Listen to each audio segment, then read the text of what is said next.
Renungan Pagi bersama Allah di Waktu Fajar oleh Ellen G. White, 19 Maret 2022. Mari kita berdoa. Bapa kami yang di sorga, Allah pencipta langit dan bumi, laut dan segala isinya, Allah yang maha besar, maha kuasa, sumber segalanya, yang kami sembah selalu melalui anak-Mu yang tunggal, Yesus Kristus. Terpujilah Yesus, anak Allah yang maha tinggi, yang adalah penebus, penolong, penghibur, pengantara kami. Pada pagi hari ini kami bersyukur boleh bangun dan berbakti, dan sebagaimana mendengarkan nasihat firman-Mu, kiranya ini menjadi sukacita bagi kami, sebab Allah tidak menahan hal yang baik. Beserta kami sepanjang perbaktian ini, kehendak-Mu yang jadi, ampun kami akan dosa dan salah, karena kami berdoa hanya dalam nama anak Allah yang tunggal, Yesus Kristus, yang adalah Tuhan dan Juru Selamat kami. Amin. Renungan hari ini akan dibacakan oleh Ibu Shower Kaviar. Kepada Ibu Shower, kami persilahkan.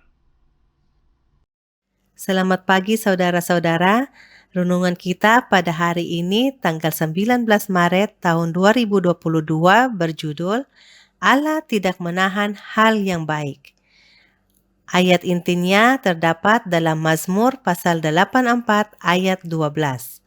Sebab Tuhan Allah adalah matahari dan perisai, kasih dan kemuliaan Ia berikan. Ia tidak menahan kebaikan dari orang yang hidup tidak bercela. Janji-janji Allah itu penuh dan berlimpah, dan tidak perlu ada orang yang bergantung pada manusia untuk mendapatkan kekuatan.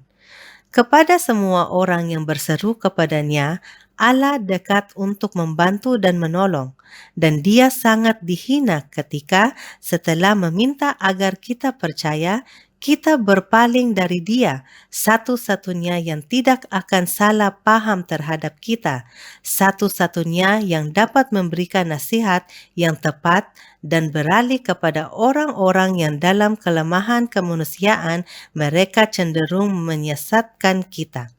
Testimonies to Ministers, halaman 381 dan 382.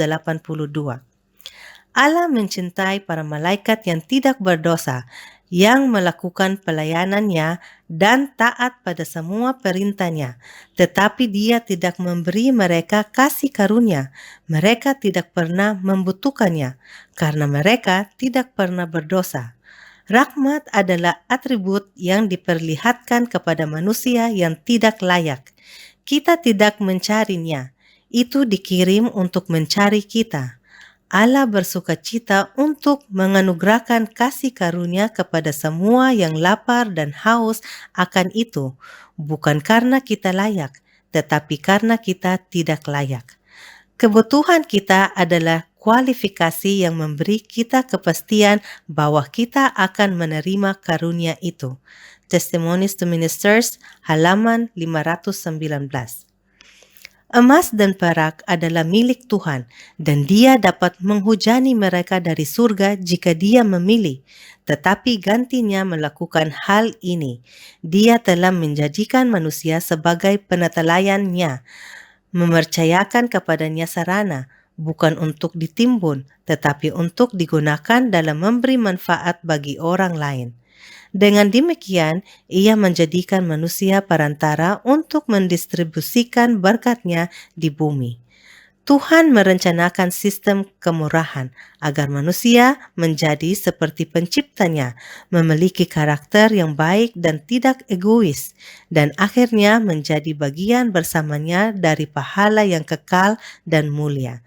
Testimonies, jilid 4, halaman 473. Terima kasih atas penata layanan Ibu Shower. Tuhan Yesus memberkati. Selamat pagi saudaraku dalam Tuhan, selamat Sabat. Renungan hari ini menyatakan bahwa Allah tidak menahan hal yang baik. Siapakah Allah yang dimaksudkan? Allah Bapa tentunya, yang bernama Jehovah.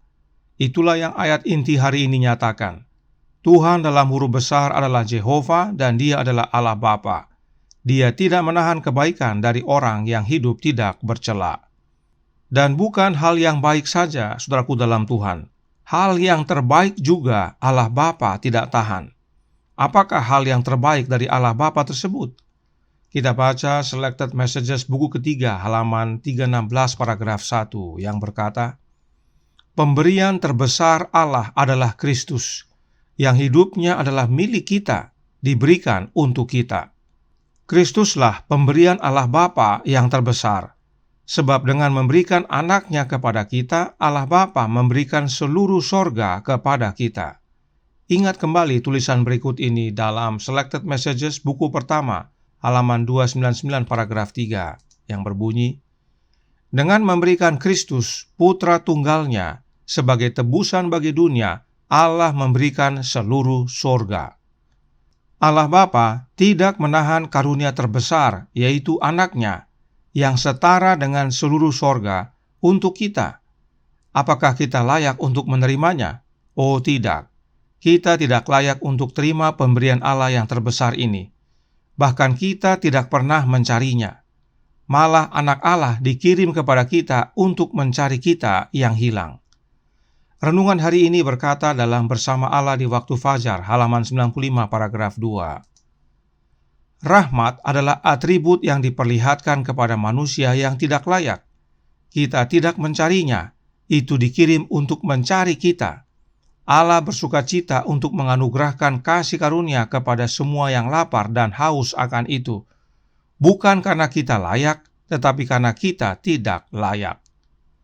Rahmat atau grace dalam bahasa Inggris, yang artinya juga adalah kasih karunia, adalah pemberian Allah Bapa kepada kita yang tidak layak untuk menerimanya.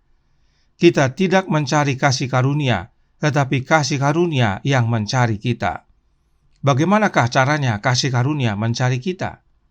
Yohanes 1 ayat 14 berkata, "Firman itu telah menjadi manusia dan diam di antara kita, dan kita telah melihat kemuliaannya, yaitu kemuliaan yang diberikan kepadanya sebagai anak tunggal Bapa, penuh kasih karunia dan kebenaran." Anak tunggal Bapa itu adalah Yesus Kristus. Dan Alkitab menyatakan bahwa Yesus itu penuh kasih karunia dan penuh kebenaran. Itu sebabnya Yesus disebut kebenaran. Dan karenanya dengan ini juga Yesus dapat disebut kasih karunia. Sebab Yesus penuh dengan kasih karunia. Karenanya Yesus itulah kasih karunia. Jadi, saat dikatakan kasih karunia mencari kita, maka itu sama dengan Kristus mencari kita. Itulah sebabnya Alkitab berkata, kita diselamatkan oleh kasih karunia, itu bukan hasil usaha kita. Tidak ada yang harus kita lakukan untuk Allah Bapa mengaruniakan anaknya. Tetapi ketika kita masih berdosa, Allah Bapa karuniakan anaknya untuk kita. Karenanya jangankan hal yang baik, hal yang terbaik sekalipun Allah Bapa tidak tahan. Dia karuniakan seluruh sorga untuk keselamatan kita. Tetapi Roh Nubuat juga menyatakan yang berikut ini. Dalam He Shall Receive Power halaman 114 paragraf 2 yang berbunyi, "Sumbangan Roh Kudus adalah pemberian terbesar yang bisa diberikan Allah kepada manusia yang terbatas." Roh Kudus itu adalah sumbangan atau donation, dan itu adalah pemberian terbesar yang Allah Bapa dapat berikan kepada kita. Nah, bila mana kita sandingkan dengan kutipan sebelumnya, maka Roh Nubuat menyatakan bahwa pemberian Allah yang terbesar adalah Kristus serta Roh Kudus. Apakah ada dua pemberian terbesar Allah kepada kita? Jika ada dua pemberian yang terbesar, maka itu bukan terbesar lagi.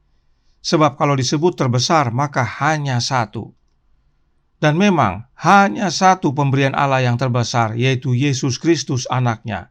Sebab dalam memberikan anaknya, Allah Bapa memberikan seluruh sorga. Itulah sebabnya disebut pemberian terbesar. Karenanya, bila mana dikatakan bahwa sumbangan Roh Kudus adalah pemberian yang terbesar, maka Roh Kudus yang dimaksudkan adalah Yesus Kristus itu sendiri. Itu sebabnya Roh Nubuat berkata dalam The Youth Instructor tanggal 5 Juli tahun 1894 paragraf 6, berbunyi, "Kristus, perantara kita, adalah Dia yang memberikan Roh Kudus, dan oleh pekerjaan jabatan Roh Kudus, penebusan yang dilakukan di Kalvari dibawa dalam kontak dengan jiwa manusia untuk mengubah karakternya dan mengubah alamiahnya, sampai dapat dikatakan di sorga, engkau adalah pekerja bersama dengan Allah, memikul kuk Kristus, memikul bebannya. Yesus memberikan Roh Kudus yang adalah Roh-Nya sendiri, agar pekerjaan penebusan membawa perubahan karakter dan alamiah bagi kita, agar kita layak untuk menerima kehidupan yang kekal. Inilah sebabnya pemberian Roh Kudus adalah pemberian yang terbesar, sebab Roh Kudus tersebut berasal dari Kristus yang adalah karunia terbesar Allah Bapa yang Bapa dapat berikan kepada kita. Karenanya, menjadi putra dan putri Allah halaman 15 paragraf 1 berkata, Jemaat, walaupun lemah dan bercacat adanya, ialah satu-satunya sasaran di atas dunia di mana Kristus mencurahkan perhatiannya yang tertinggi. Ia selamanya mengawasi jemaat itu dengan penuh pertarungan dan menguatkan dengan Roh Suci-Nya. Jemaat adalah sasaran perhatian Allah yang tertinggi, dan hal itu Allah wujudkan melalui dan di dalam Anak-Nya, Yesus Kristus, yang adalah pemberian terbesar Bapa kepada kita. Yesus mencurahkan perhatiannya yang tertinggi bagi jemaat. Yesus selamanya mengawasi jemaat serta memberikan kekuatan kepada jemaat-Nya. Bagaimana caranya? Dengan mengaruniakan Roh Suci-Nya, yaitu Roh Suci-Nya Kristus itu sendiri yang disebut Roh Kristus. Sebab itulah pemberian terbesar Allah Bapa bagi kita umat-Nya yang percaya.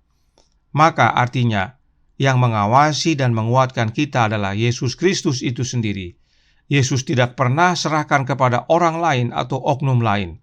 Yesus sendiri yang sertai kita oleh kehadiran Roh-Nya yang kudus, sebab Dia telah berjanji, aku menyertai kamu senantiasa sampai kepada akhir zaman. Dan itu Yesus tepati. Sebab Allah Bapa tidak menahan-nahan hal yang baik dan bahkan hal yang terbaik untuk keselamatan kita. Kiranya ini menjadi sukacita bagi kita, sebab Allah Bapa mengaruniakan bahkan yang terbaik meskipun kita tidak layak menerimanya. Tuhan memberkati, saya bawa dalam nama Yesus. Amin. Mari kita berdoa. Bapa kami yang di sorga, Allah pencipta langit dan bumi, laut dan segala isinya, Allah yang maha besar, maha kuasa, sumber segalanya, yang kami sembah selalu melalui Anak-Mu yang tunggal, Yesus Kristus. Terima kasih atas nasihat indah pagi hari ini, di mana bukan hanya yang baik, tetapi yang terbaik sekalipun Allah Bapa tidak tahan. Allah Bapa karuniakan bagi kami yang tidak layak ini. Itu sebabnya disebut kasih karunia. Dan kasih karuniamu adalah Anak-Mu yang tunggal, Yesus Kristus. Sebab oleh kehadiran Yesus Kristus, kami menerima perhatiannya yang tertinggi yang selamanya mengawasi kami dengan penuh pertarungan dan menguatkan kami dengan Roh Kudus-Nya. Karenanya tolong kami ya Bapa, curahkan roh Anak-Mu dalam hati ini, ubahkan hidup kami ya Yesus agar layak untuk menerima kemuliaan nantinya bila mana Engkau datang kedua kali nanti. Beserta kami sepanjang hari ini kehendak-Mu yang jadi, ampun kami akan dosa dan salah, karena kami berdoa hanya dalam nama Anak Allah yang tunggal, Yesus Kristus, yang adalah Tuhan dan Juru Selamat kami. Amin.